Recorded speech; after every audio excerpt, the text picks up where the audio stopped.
Hi guys, welcome to the Daily Neloo, a daily show to help you tap into your inner peace, choose love over fear, and live from inspired action. Today I have film producer Rotem Alima. Welcome. Hi. We met at our February meditation party, and you have such an amazing story. I was like, I have to have you on the show. That last statement I just said, living from inspired action, is what I want to get into. So you are a double Oscar winner. Yes. For a student film called Paris on the Water, and you won an Israeli Oscar and Best Foreign Student Film for American Oscar. That's correct? Correct. Wow. Okay. So tell us a little bit about yourself before we get into your backstory. Okay, so I'm Rotem Alima. I grew up in a small town in Israel called Kadima. It was very agricultural. You said like your family lived alongside livestock, right? Yeah, it was like there was more strawberry fields than people when I was a kid. That's not such a bad thing. It was a great way to grow up for sure, but it wasn't so business or film oriented. Mm-hmm. When I said, as a little girl, I always knew since I was really young that I'm going to be a film producer, and I used to say that. Specifically a producer, not an actress, or not writer. No, producer. Do you know what that means? How did you even know what a film producer was? I don't know. I just knew. I didn't even know what it means. I didn't know what it takes, if I have what it takes even, but I knew. I had this feeling that that's what I need to be. I need to be a film producer, an executive film producer, a big shot Hollywood executive film producer, not knowing anything Did you about know what Hollywood was? No, I didn't know where it is. It was funny because as a kid I used to say I'm going to have a house in Malibu, I'm going to live in Hollywood, and I didn't even know that both of them are in LA. Southern California, yeah. Yeah, I didn't know that, but I just knew that was my calling, and everyone was making fun of me all the time. Like my friend used to make songs about me and they were like making fun of the fact that that's what I want to be. When people would make fun of you, like as growing up, did that inspire you more, or did that make you feel demotivated, or nothing? As a young kid, it didn't do anything for me. Because I just knew it. It was a fact. So nothing that someone else you would knew say. was going to happen. I knew it's going to happen. I knew it's happening. Like I could see it happening. So I didn't care. But when I was in high school, which I did my first movie, and I was super focused. I wanted my movie. What was that movie? It was a short documentary about the situation in Israel. Back then it was, we did it on 2005. The Palestine-Israel situation? What situation? Not exactly. So the situation was that in 2005, Israel left the Gaza Strip, and all the year before was the country was very divided if we should do it or shouldn't. So we went on this journey on finding the right answer and trying to figure out from the people what they think, how they feel. Your film. Wow, yes. Very powerful. It was very powerful, very ambitious, crazy as kids to do that. And when I said I'm going to do that, my school were like, are you crazy? Like, it's going to be very expensive. I managed to find funding. Were you for still everything. In that small town, or did you move out? One time we camped outside of the Israeli Knesset in winter time, which was minus. Israeli what? Knesset. It's like the Israeli parliament. Got it. Okay. And we were sleeping in a tent when it was freezing outside. It was minus. And we were like in a small tent just because people did that. So we did it to take the shot. I wanted. How big was your team at this point? We were 5 people. 5 people. But I was like really making them work hard. But we got. Did they have any? Did they have any nicknames for you? I don't know. I'm sure behind your back. I'm sure. But listen, at the end, we got to the film festival. Our movie. We were the Israeli Film Festival? Yes, and it was in Tel Aviv and Jerusalem, in the Cinematheque. Amazing. So everything came true. So everyone was happy at the end. But it was a very, we worked very hard for it. So tell me about university, the determination that you had. I mean, I can feel it as you tell me the story, but I can't. Back then it was probably even more intense, right? Yes. So for me, I was in that time of my life. I had a really good job. I was making a lot of money.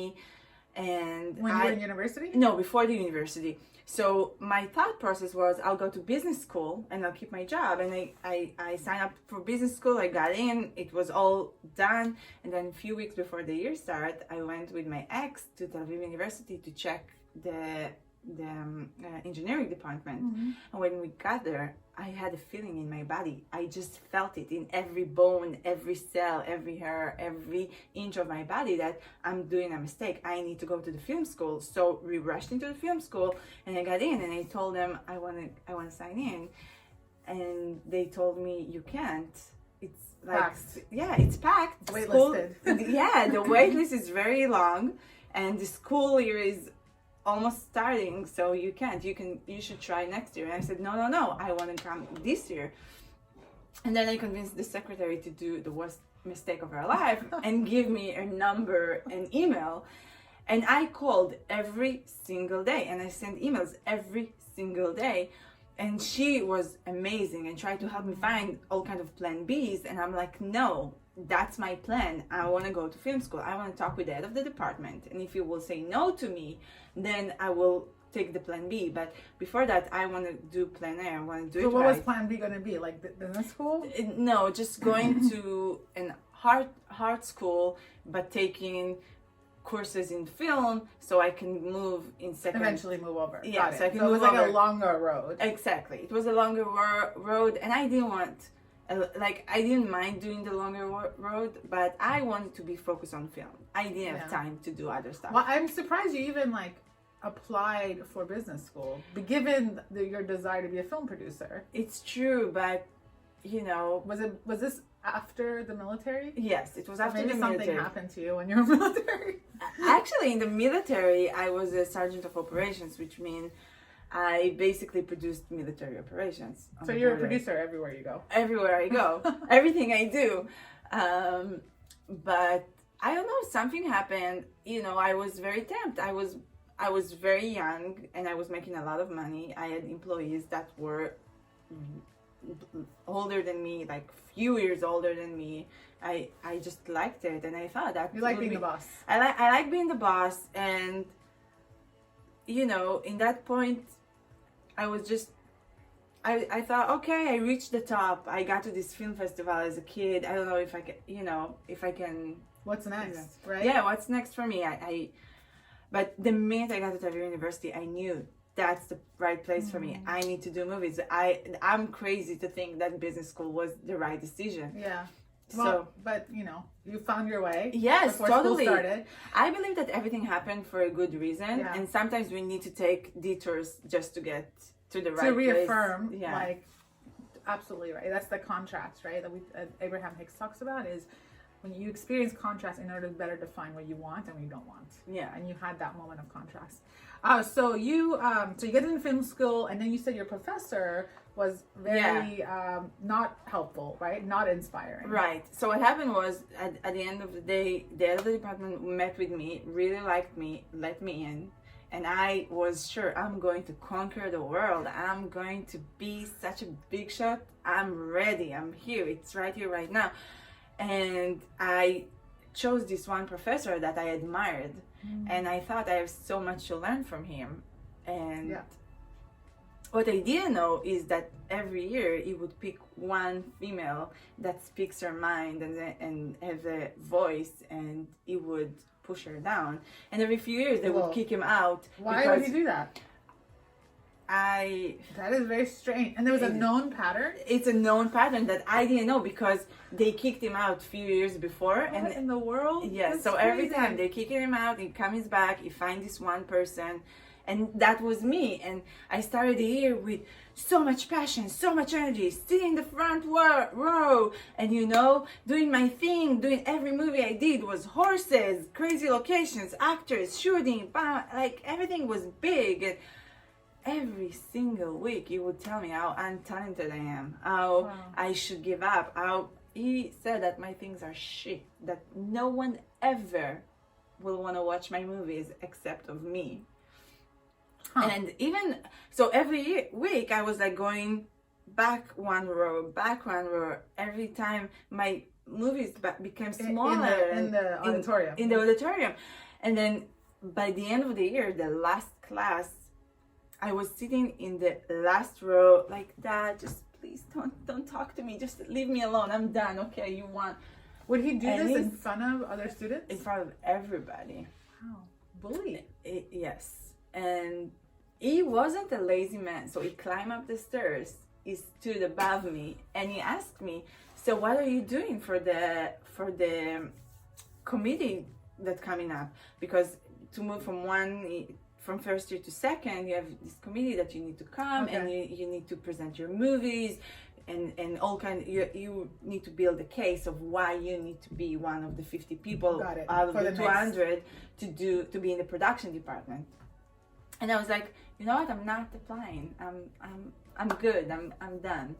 Yeah. So he was starting to make fun of me, and all of a sudden something happened, and I stopped hearing him. And I could see the movie I need to do for them.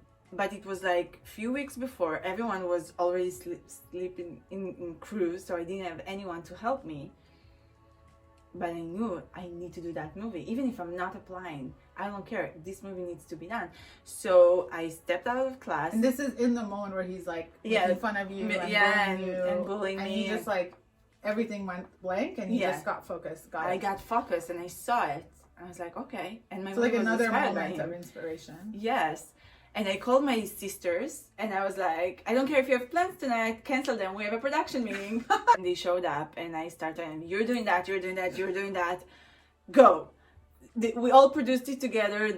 I told them exactly what I need and we did it. And we were on set actually, just an actress, me, my good friend who is an amazing makeup artist, and my ex-boyfriend was running around making errands, making sandwiches. It was my PA, exactly. But I was directing, producing, shooting, doing the lighting, everything. Wow. Yes, and I edited with an editor, and we finished editing at the day of the meeting.